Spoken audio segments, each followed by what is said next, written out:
On February 12th at 5:17 p.m., an article was released to the media about the TOPS issue. For those of you who don't know, TOPS is a state-funded scholarship that is supposed to pay for 80% of college students' tuition, a scholarship these students earned in high school with hard work. TOPS is over budget by $28.3 million, and the state of Louisiana is $900 million in debt. While LSU leads in TOPS eligible students, 53%, the University of Louisiana at Lafayette has 37% of its students in TOPS. Nichols and Louisiana Tech have 35%, and the University of New Orleans has 23%. About 10% of Southern University students received a scholarship. I have interviewed a few people with different perspectives on this issue. Here are their stories. Today I am here with Joanna Davis McGilligan, a professor of ethnic studies for the University of Louisiana at Lafayette. She teaches undergraduate and graduate students. Hello. Hello. When did you first hear about the TOPS issue? When John Bell Edwards announced it. And how did you react to it? Shocked. Absolutely shocked, because that's a very popular program for students. And I was a little wary because it's so popular. I mean, I had difficulty believing that the governor would actually cut that program. But the more I investigated, the more it seemed like it was really on the chopping block. The budget is that crunched. Do you know of any rumors released to the media?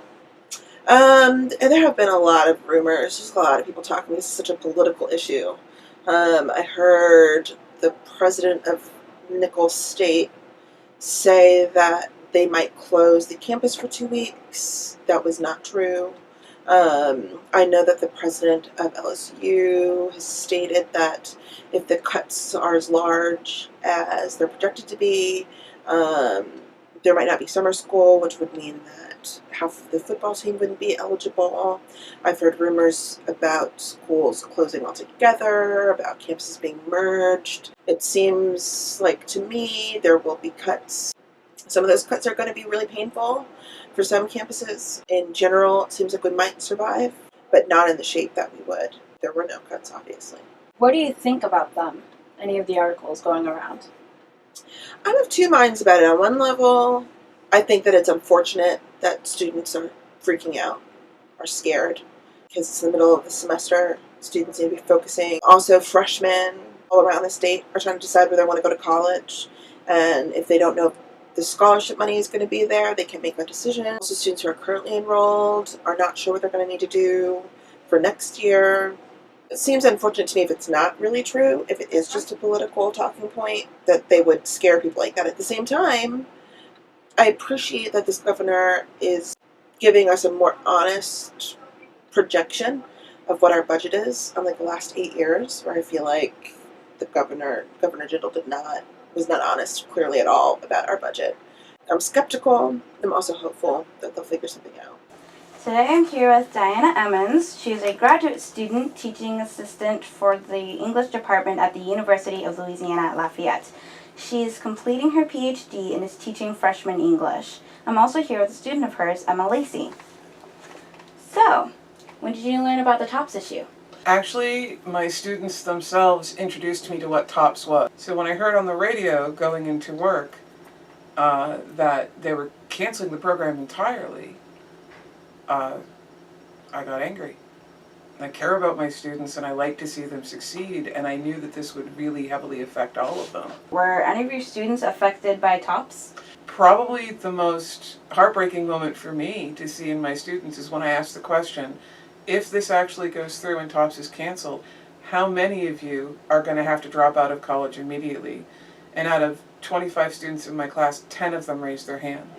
So more than a third of my class would be gone within a week. How are you working with your students on this issue? We decided as a class to make it one of two options.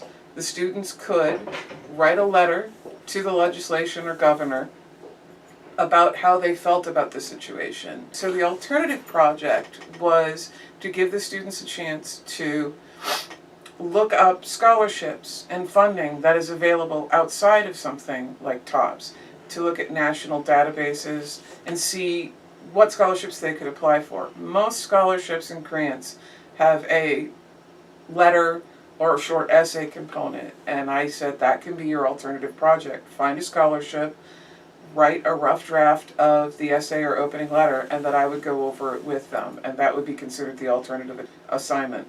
It was wildly successful. I told the students if they wrote the letter, I would look it over with them and then mail it out myself. I mailed, out of 50 students that I work with, I mailed out over 20 letters. I love the idea that I'm helping my students make these choices for themselves, I guess would be the best way to put it, and give them a shot at funding their own college and looking for alternative ways as opposed to just student debt. Yeah. That sounds really cool. It's actually been a lot of fun. A little bit of extra work, a few more office hours. Yeah. But it's been amazing to see the students realize how much power they actually have if they just advocate for themselves. So for you, Emma, tell me about your project. Well, I decided to write a letter to John Bell Edwards. When I first heard about it, I had just gotten out of class, and we was all sitting in my room, me, my roommates, and my friends that lived down the hall from us. And one of my friends came and she was like, "Oh my gosh, we're not going to have tops, we're not going to have tops." And I was like, wait, hold up, rewind, stop, pause. Find me some evidence. Don't just be running around here saying that. And then she told us, and I was like, oh my God. Oh my God. Like what am I going to do? What am I going to do if they just cancel tops altogether? And I was very upset. I'm like, I busted my tail in high school, middle school, high school, graduated top of my class to come to college and get tops taken from me? No, not happening. So it's like, there's got to be a way to do it. And then when I get to class, Miss Lovely Emmons proposed the project. And I was like, I got to do it. I have a voice. I can't sit here and complain about something and not try to do nothing to fix the issue. So one of the things I also made I stressed when we were talking about doing the letter was knowing your audience. Because being angry and just going off, and I'm going to keep it at that, but I mean just going off and ranting is not going to get your point across. What would you like everyone to know about this issue? that there is a solution. The world, it has not come to an end. And no matter what, it's going to get ugly before it actually gets pretty. I know one of the things I want the students to know is that you're not powerless. There is hope if you stand up for yourself, and also don't be afraid to ask for help. So talk to people. If you have a question, ask. Don't necessarily be silent. Just make your voice heard. Absolutely.